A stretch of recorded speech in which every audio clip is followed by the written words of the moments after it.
Hey, I'm Joe, and I have to admit that when it comes to semolina with milk, back in the days I had no idea which were the correct quantities for a successful recipe. So I asked, I searched, I tried, and here I am to reveal the correct quantities for a successful recipe of semolina with milk.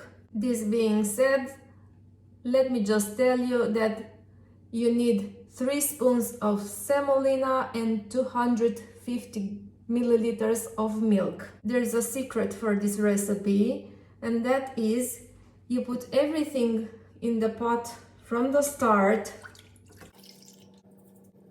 and you constantly mix all the ingredients.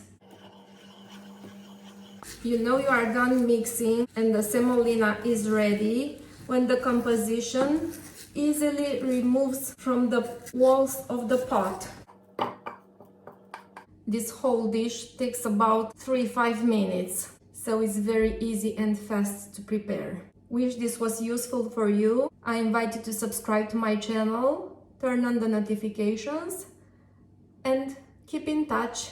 Bye!